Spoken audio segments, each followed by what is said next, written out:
never down, never. Like a theme in a song, clever. Feeling high, feeling low at the same time. Hey you guys, welcome back, or welcome if you're new here. Today we are going to be doing easy 20-minute meals for busy moms. But first, I did want to mention that if you guys are interested in the caraway cook set that I am using in this video, or any of my cooking videos really, as always, I have a 10% discount code for you guys. You can use the link in the description and you'll get 10% off checkout. Guys, this set is amazing. You're gonna see as I'm cooking with it, everything just glides. They have a ton of different colors, and it comes with the organizers, trivettes, 4 pans, and 3 lids that fit all 3. So go ahead and check out that link if you're interested. But now let's jump straight in. We're starting off with some garlic mashed potatoes and meatballs along with some broccoli. Super easy, and this was done again in under 20 minutes. It's also super budget friendly too. My idea behind this video, you guys know I do my meal preps, and I technically meal prep almost every week, but whenever I do not, because I meal prep on Saturdays, on the weekends. If I'm doing something that Saturday and I don't get to, I'm stuck cooking throughout the week, so I try to stick to easy meals just so I don't get overwhelmed. So that is what we're going to be doing today. I'm going to be sharing with you guys 4 easy meals for when you're just tight on time, and let's be honest, as moms, that's like nearly all the time. But these are not compromising any of the taste. Trust me, they are delicious, and they're also budget friendly because I know groceries are like through the roof right now. But I just went ahead and started with peeling and chopping up some potatoes, and I'm gonna let that boil. And I did enough for me and my family. We are a family of 3, but of course you would adjust to however large your family is.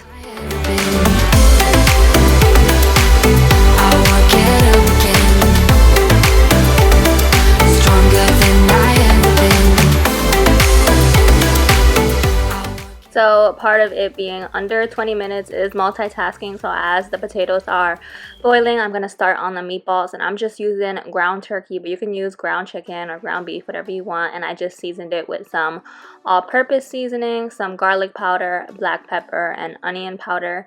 And then I'm just going to saute them in a bit of oil, and we'll be making a gravy for them a bit later on. Stop pretending I don't know you're home. I guess not. Do you ever respond? Explain it all again. Tell me why you don't wanna be friends. I guess not. Baby, no, I don't wanna go. You know how much I hate sleeping alone. I can never make it on my own.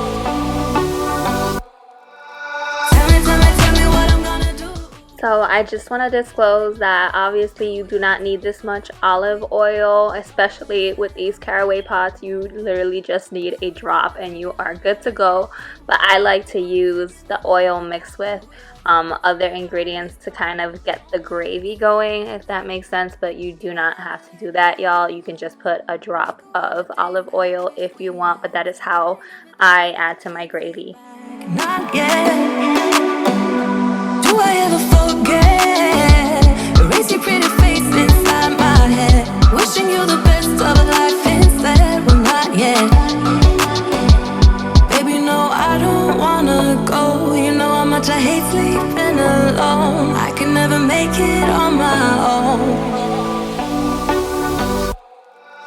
Tell me what I'm gonna do. Tell me how I'm gonna live my life without you. Yeah, tell me why we don't make sense.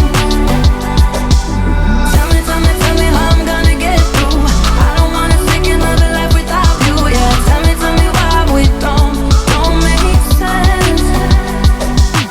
You, oh you, I keep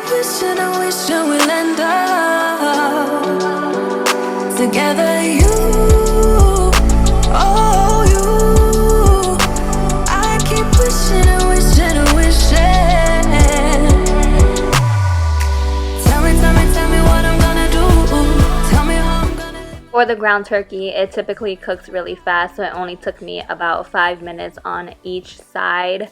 But while they were cooking on the second side, I went ahead and drained my potatoes, and we're gonna start on the super delicious mashed potatoes. It's super easy as well. All you're gonna do is add some salt, some pepper, and garlic powder. Garlic powder is like the key. It's what makes it the garlic mashed potatoes. So I do go a little heavy on the garlic, but of course adjust to your liking. If you don't like a lot of garlic, then don't add too much garlic powder. And then I'm adding about half a stick of butter, and I'm also gonna add a drop of heavy cream just to get it nice and creamy, or you can add milk, but I love it with heavy cream. And then I'm just gonna go ahead and mash those, and I did use my fork. I know I said this in my last cooking video that some people say that it's super Spanish to use forks for everything. I haven't. I just moved into this house, so I haven't got all my like tools and utensils yet, so I don't have like a masher yet, but that's definitely on my list to get. But for right now, I'm using a fork.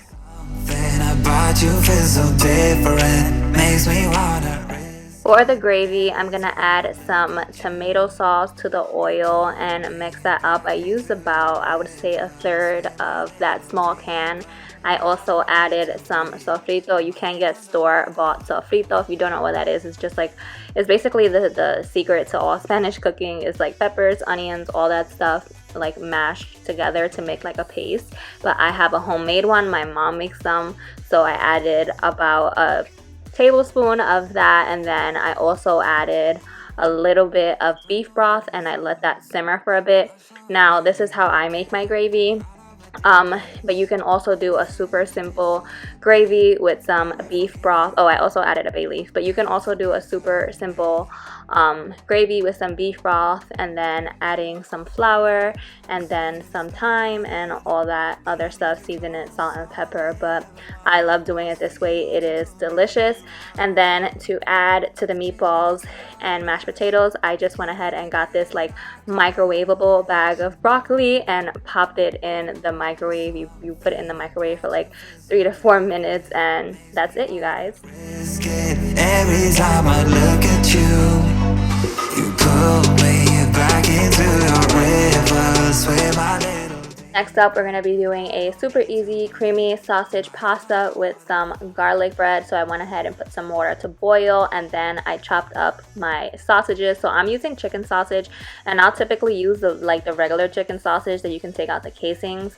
But to make it even easier for me, I had got this from Costco, and they're like semi already cooked sausages. You literally only gotta saute them for about 5 minutes just to get them hot. So, and they're also like, it was like garlic adobo sausages, so they were delicious. So I went ahead and chopped those up, and I just sauteed them again for 3 to 4 minutes while I waited for the water to boil. I know it's not easy, I know we could dive into, we're not like the others, they do not need to know. You said you fall with me, no matter how deep it goes. With my head underwater.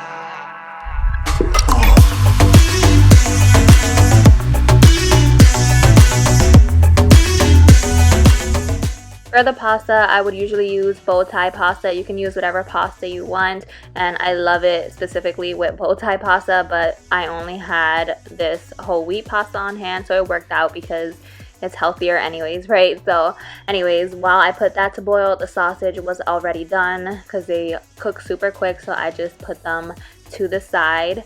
When the pasta was done boiling, I went ahead and drained the pasta, and then once the pasta was done, I went ahead to make the sauce. So the sauce is literally just a stick of butter, and then it's about a cup and a half of heavy cream, and then typically the best cheese to use is Parmesan cheese. You can do about 2 cups of Parmesan cheese, but I've done it with mozzarella cheese before, shredded mozzarella cheese, and it came out delicious as well. Because I didn't have any Parmesan on hand, and this time I didn't have Parmesan cheese on hand, neither did I have mozzarella. I only had like a blended mix, and you can really use whatever cheese, like it's still gonna tastes super good and creamy. But again, the best cheese to use is Parmesan, but if you have shredded cheese on hand, go ahead and do that.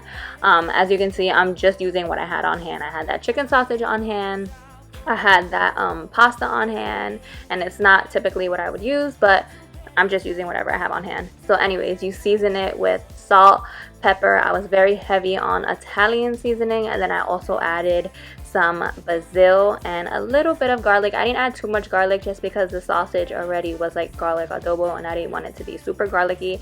But if it's just regular sausage that you're cooking with, you want to season it generously with some garlic as well. Remember I was laughing in all the photos that you took,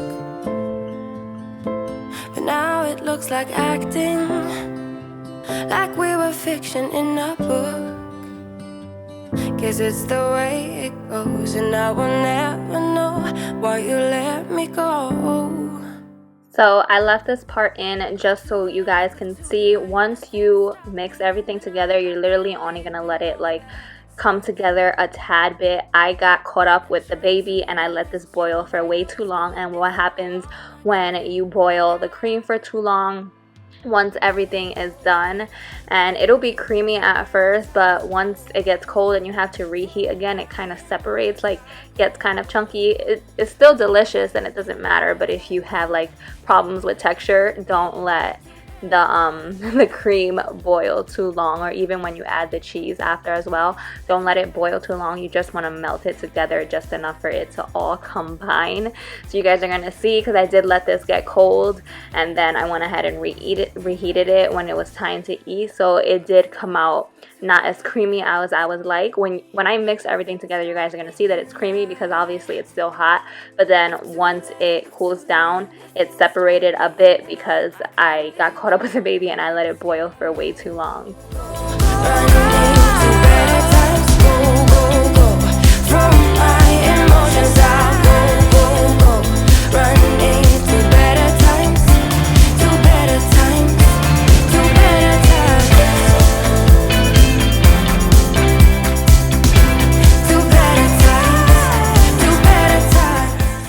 So this part is optional, but I went ahead and did some crescent rolls and kind of made it like garlic crescent rolls. I had some minced garlic in the fridge, and all I did was like take some of the juices and the garlic, put it in a bowl, and I brushed the crescent rolls with that, and then cooked it according to the package, and they were delicious as a side for this pasta meal, or really any pasta. We're not like the others, a cool kind of melody. You rattled my cage without warning, kept it up right till the morning. A new kind of ecstasy. You found a different side of me, the one I'd like to be. A different side of me, yeah. You found a different side of me, like someone pretty neat. A different side of me, yeah. This is one of my favorites, and I did share this with you guys in a previous vlog, but super easy chicken fried rice. All I did was cube up some chicken breast and saute that for about 10 to 15 minutes until your chicken breast is fully cooked through. I also put to cook 2 cups of white rice. I love using jasmine rice for everything, but specifically when you're making fried rice, jasmine rice just gives you that Chinese hibachi feel. 'Cause you make it real, yeah. I also want to add that you can also use brown rice. Sometimes I do this with instant brown rice just to make it healthier. You guys know I do not like cooking brown rice like from scratch, like the organic way, because I always mess it up. But anyways, then I just had chopped up 1 onion and I went ahead and let that saute until it was translucent. I added some frozen mixed vegetables and some frozen broccoli, and I also added some scrambled eggs, mixed that all together. When I added the rice and chicken back in, I also added this stir-fry sauce that I got from Target. I'll see if I can link it below, but I ended up loving it. My entire family ended up loving this entire meal. So now this specific recipe is like a staple. But at the end, I did add some Chick-fil-A sauce. So I shared this before, but the idea behind that is I live in New York, and I don't know if the other hibachis do this in other states, but they always give you like a little orange sauce with your like chicken fried rice or whatever you order from them, and it's super delicious. And to me, it tastes like a watered down Chick-fil-A sauce. So when I made this, I had Chick-fil-A sauce on hand, and when I was done with the entire thing, I was like, I wonder how it would taste if I drizzle a bit on the top, like the way hibachi gives you that sauce. That's what I usually do when I go to hibachi. I like drizzle it on the top, and it was super delicious. Don't be too heavy-handed. I was heavy-handed at first, but just drizzle a little bit, and trust me, I know it sounds weird, but Chick-fil-A sauce drizzled a tiny bit on top of fried rice like this is super delicious. The one I'd like to be, a different side of me, yeah.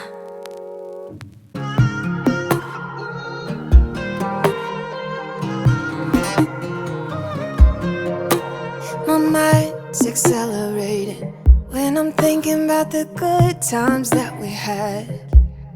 My friend said you were overrated. Alright, you guys, and I saved the easiest for last. Literally only 4 ingredients aside from the seasoning for the chicken, but I've been sharing this brand of instant rice with you guys so much, and it is seriously delicious. So today I'm using the yellow rice, and I'm gonna put that to boil. Each box is has different directions, but it's either like a 1.5 cups of water or 2.5 cups of water with a tablespoon of butter, and you just cook that up.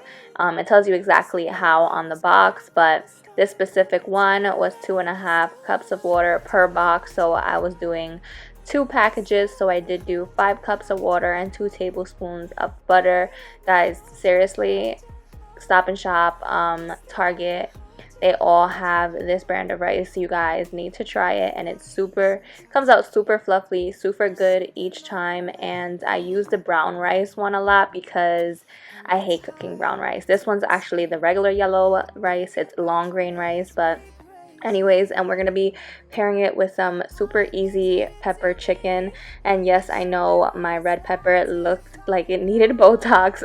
That is why I decided to use it, because it was like about to go bad, but it still had, you know, a few days left in it. So I went ahead and stripped that up, and I combined it with chicken. I chopped it up into, like, I guess you can say like larger cube size, I don't know.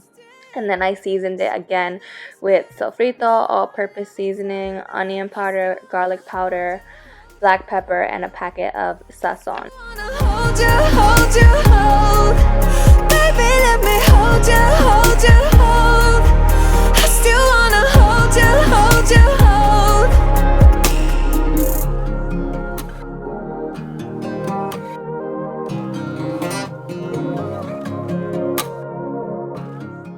Y'all, you see, I am not kidding. You guys seen me use sofrito so many times. Specifically the homemade one. I only use the store-bought one if like my mom hasn't brought me a jar yet, because she makes it from scratch. But it is seriously, no lie, the secret ingredient to all Spanish cooking. So definitely get yourself some if you want that like Spanish taste to your chicken. It has everything. Not that it's like only Spanish stuff. It literally just has like peppers in it and garlic and onion, a bunch of stuff just blended together. So it's like the perfect blend of, I don't know, like those yummy vegetables, and it gives everything flavor. After it's all seasoned, you can marinate this so like the sofrito or the flavor can really get into the chicken more, but I just went ahead and cooked it right away. And then I added some chicken broth and cooked it up that way, and that is literally it, you guys. This is a super easy meal. This is actually my favorite to just go ahead and cook up because it's so quick. But anyways, I'm going to show you guys how everything looks at the end, and I really hope that you guys enjoyed this video. I hope you guys got some ideas out of it. I hope that it made your busy days go a little smoother. I love you guys, and I'll see you in my next one. Myself giving, you know that we shouldn't keep it up like this. We hurt each other's feelings on and on. I don't wanna change, change who you are.